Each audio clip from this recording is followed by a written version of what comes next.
नमस्कार, TV9 भारतवर्ष देख रहे हैं आप। मैं हूं अरुण सुंदराल। दुनिया अभी कोविड को पूरी तरह से भूली भी नहीं थी कि एक और वायरस ने चिंता बढ़ा दी है, इबोला। अफ्रीका के युगांडा और DRC जैसे इलाकों में इबोला को लेकर अलर्ट है और अब भारत में भी सतर्कता बढ़ गई है। बेंगलुरु में युगांडा से आई एक 28 साल की महिला को माइल्ड बॉडी एक के बाद प्रिकॉशनरी आइसोलेशन में रखा गया। उसका इबोला टेस्ट नेगेटिव आया, लेकिन अथॉरिटीज ने सारे प्रोटोकॉल्स फॉलो किए और सर्विलेंस जारी रखा है। हेल्थ ऑफिशियल्स ने साफ कहा है कि फिलहाल भारत में इबोला का कोई कंफर्म्ड केस नहीं है। तो सवाल बड़ा है कि क्या ये सिर्फ प्रिकॉशन है या दुनिया को इबोला को लेकर सच में गंभीर हो जाना चाहिए। इबोला कितना खतरनाक है, क्या ये कोविड की तरह फैल सकता है और भारत को इससे कितना खतरा है। सब पर बात करने के लिए हमारे साथ आज जाने माने विशेषज्ञ हैं डॉक्टर रवि गोडसे जी। बहुत बहुत स्वागत है आपका TV9 भारतवर्ष पर। शुक्रिया। डॉक्टर रवि, क्या जो दुनिया है इबोला को लेकर ओवर रिएक्ट कर रही है? आपका आंकलन क्या कहता है? देखो, इबोला की बोलती है अभी 1 मिनट में बंद करते हैं। इसका पैंडेमिक बनने वाला नहीं है, बिल्कुल बनने वाला नहीं है, बन नहीं सकता। क्या ये खतरनाक नहीं है? ये बहुत खतरनाक है, इसीलिए उसका पैंडेमिक नहीं बन सकता। मीन्स क्या होगा ना कि गब्बर से हम क्यों डरते हैं? क्योंकि उसकी दहशत है ना, दहशत फैलती है 50-50 कोर्स। अभी वो रामगढ़ के होली में एक ही दिन में सभी रामगढ़ के लोगों को मार देता है, तो उसकी दहशत फैलेगी कैसे? किधर, कौन फैलाएगा? तो कोविड जैसा वायरस में क्या होता है ना, पैंडेमिक बनने के लिए काफ़ी सारे क्राइटेरिया लगते हैं कि वो वायरस मारे लेकिन ज़्यादा न मारे, फैले लेकिन इस तरह से फैले, एसिम्प्टोमेटिक फैले, मतलब लक्षण आने के पहले फैले, तो इसका पैंडेमिक बन सकता है। ऐसा पैंडेमिक 100 साल में एक बार आता है, अपने ज़िंदगी का हो गया अभी, तो अभी डरने की कोई बात नहीं। और ऐसे छोटे मोटे वायरस, मतलब ये छोटा वायरस नहीं है, मोटा वायरस है, लेकिन ऐसे वायरसेस तो हज़ारों है ना, आते रहेंगे। और अभी क्या हो रहा है, हम पेड़ तोड़ रहे हैं, जंगल के नज़दीक जा रहे हैं, तो जंगल के जानवरों में जो वायरस होते हैं वो इंसानों के और नज़दीक आ रहे हैं। तो ये तो इबोला के बारे में हमें पता है 50-60 साल से, अभी कोई नया वायरस है उसका किसने सुना है? और ऐसे हर अहरे गहरे वायरस से डरेंगे तब जिएंगे कब लल्लू? मतलब वो है ना डायलॉग मूवी में, तो जीना भी चाहिए ना, तो डरने की कोई बात नहीं है। इसका कोई पैंडेमिक होने वाला नहीं है, क्योंकि ये हम जानते हैं जो इबोला के बारे में, इसका एसिम्प्टोमेटिक ट्रांसमिशन नहीं होता। तो कोविड में सबसे बड़ी बात क्या थी कि लक्षण आने के 48 घंटा पहले वो फैला सकता था। फिर ये जो हम लोग ओमिक्रॉन आने के बाद जो टेस्ट ट्रेस आइसोलेशन की बात कर रहे थे, उसकी कोई मतलब ही नहीं था, क्योंकि मुझे खांसी आने के 48 घंटा पहले अगर मैं दिल्ली में एक बस में चढ़ा हूँ तो क्या मेरा ट्रैक करोगे, क्या आइसोलेशन करोगे? इबोला में क्या होता है, वो पेशेंट को लक्षण आने के पहले वो इबोला नहीं देगा, ऐसा हमें लगता है, और लक्षण आने के बाद ही देगा। और लक्षण आने के बाद अगर दे सका और फैलाने लगा तो भी इसमें 2 दिक्कतें हैं। एक दिक्कत है, ये बहुत बुरी बात है कहना, लेकिन कह देता हूँ, वो आदमी बेचारा मर ही जाएगा।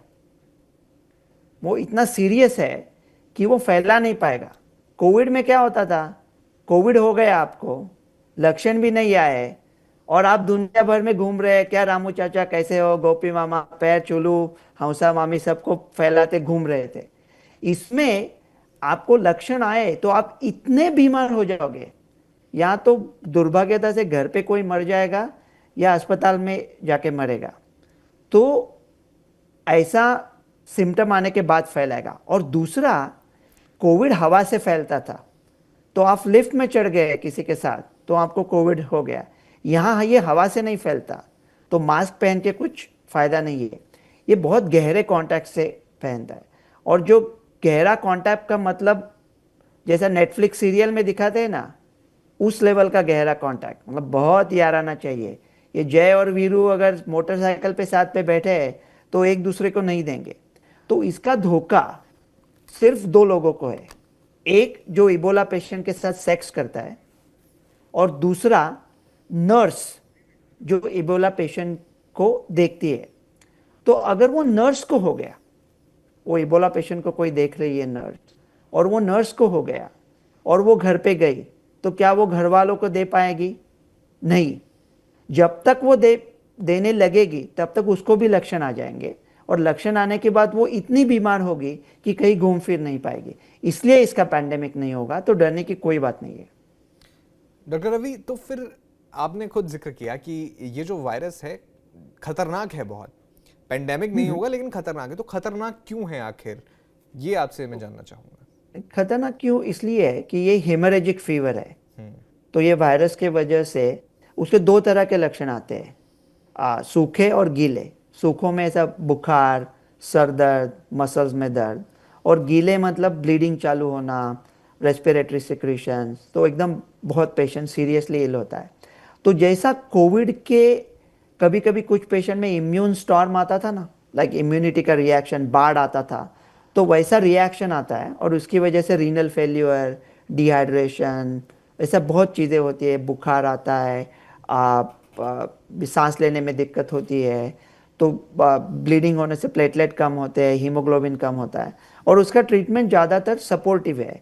इसका मॉर्टेलिटी मतलब 50% तब भी हो सकता है, मतलब 2 में से 1 मर सकता है, और 50% मॉर्टेलिटी हम लोग बड़े बड़े अस्पतालों की बात कर रहे हैं। अगर ये देहातों में वगैरह आ गया तो ऐसा कहना नहीं चाहिए, लेकिन 100 में से 110 लोग मरेंगे, इतना सीरियस है ये। लेकिन ये होगा नहीं, फैलेगा नहीं। धोखा सिर्फ वो लोगों को है कि जो शायद नर्स है, और वो भी इंडिया में अभी, मतलब युगांडा में तो वो चमगादड़ों से आता है, चमगादड़ों से एनिमल्स में जाता है, एनिमल से ह्यूमन में आता है, तो कुछ कुछ थोड़े प्रिकॉशन, मतलब ऐसा बाकी करने का कुछ जरूरत नहीं है आम जनता को। बिल्कुल, लेकिन डॉक्टर साहब देखिए, आपने युगांडा की बात की, डीआरसी की बात की, वहाँ बहुत ज़्यादा हो रहा है, और आपने बताया कि ये चमगादड़ों से आता है, लेकिन चमगादड़ तो इंडिया में भी है ना, तो वो नहीं एक नहीं, खतरा लेकिन रहेगा ना। नहीं, वो जो इबोला को वायरस है वो एंडेमिक है वहाँ पे, अच्छा। अफ्रीका में, और चमगादड़ों को कुछ नहीं करता। चमगादड़ तो ठीक रहते हैं।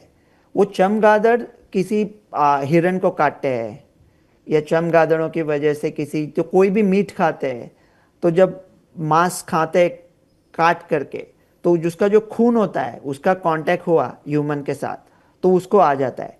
लेकिन खाने से होने का चांस इंडिया में बहुत कम है, क्योंकि हम तो, इंडिया का कुकिंग तो वर्ल्ड में बेस्ट है, तो सब अच्छी तरह से पका के खाते हैं। तो अभी ऐसा जनरल प्रिकॉशन के लिए रॉ मीट कभी ना खाइए, अच्छी तरह से पका के खाइए। बिल्कुल। तो ये तो भारत के चमगादड़ों में ये नहीं है, तो भारत में आना है तो ये ह्यूमन टू ह्यूमन फैलता है।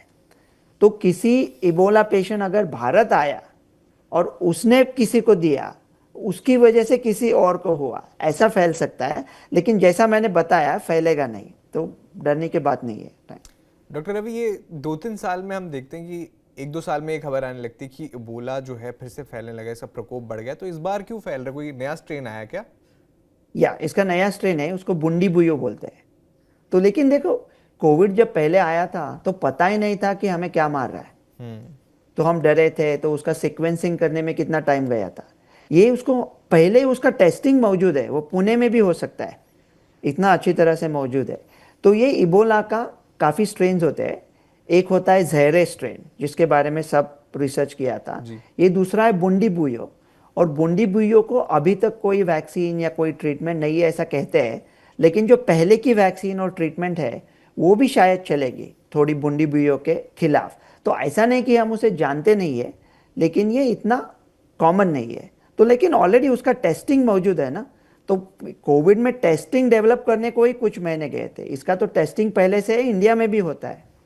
बिल्कुल। डॉक्टर रवि, आपने बहुत सारे मिथ्स पर भी बात की कि ऐसे नहीं फैलता, एक कोरोना से डिफरेंट है बहुत ज़्यादा, लेकिन 2-3 मिथ्स जो बहुत कॉमन है लोगों में, सोशल मीडिया में तो वायरल हो जाते हैं, वो आप ज़रा बर्स्ट कर सकें, कुछ बता सकें कि ये मिथ्स हैं, ये झूठ है और ये सच है। हाँ हाँ, कहिए। जिस तरह इसके से, बारे में बिल्कुल, जैसे एक तो सबसे पहले तो यही कि हवा से फैलता है, जैसे या छूते ही इन्फेक्शन हो जाता है, नहीं या नहीं, हवा नहीं नहीं, नेगेटिव हवा से चैन से नहीं, तो ऐसा होना बहुत मुश्किल है। तो आप क्या इंडिया में अभी सॉफ्ट ड्रिंक कौन सा पॉपुलर है? क्या थम्स अप, पेप्सी, क्या जो भी पीते हो? बिल्कुल तो सब दोस्त के साथ क्रिकेट देख रहे हो हम्म। और आपने थम्स अप पी लिया, और वही बॉटल से किसी दूसरे दोस्त ने पी लिया, तो क्या उससे हो जाएगा वो थूक के वजह से? उसका चांस बहुत कम है, क्योंकि जब तक आप इबोला दे पाओगे तब तक वो इंसान कहीं क्रिकेट नहीं देख रहा है थम्स अप की बाटली लेके, वो बेचारा कहीं बेड पे बैठा है, तो इसलिए वो नहीं फैलेगा। तो अब कभी कभी क्या होता है ये बूंदी बुइयों में, कि ये जो वीर्य होता है सीमेन, उसमें वो पेशेंट ठीक होने के बाद भी रह सकता है। तो अगर उस पेशेंट ने ठीक होने के बाद किसके साथ सेक्स किया, तो नो अनप्रोटेक्टेड सेक्स। अगर कुछ लेना ही है, जनरल कुछ प्रिकॉशन लेना है इंडियन जनता को, तो no unprotected sex, no sex without condom, तो ये ठीक रहेगा। लेकिन बाकी हम प्रिकॉशन लेके क्या करेंगे ना, मतलब उसका तो 21 दिन होता है इंक्यूबेशन पीरियड, और वो बिल्कुल। चला गया एक बार पेशेंट, मतलब पेशेंट तो ऐसा नहीं है। और लोगों को अब तक आइसोलेशन और क्वारंटाइन का फ़र्क भी नहीं मालूम होता। आइसोलेट वो होता है जो टेस्ट खुद पॉजिटिव आता है, और क्वारंटाइन उसके संपर्क वाले आते हैं। तो अभी ऐसा कुछ पेशेंट मिल गया और वो बस में चढ़ा था एक दिन पहले, तो क्या बस में चढ़े हुए सब लोगों को 21 दिन के लिए क्वारंटाइन करोगे? फिर इकोनॉमी का क्या होगा? तो मेरा मानना ये है कि ऐसा कोई लॉकडाउन वगैरह नहीं लगने वाला है, कोई डरने की बात नहीं है।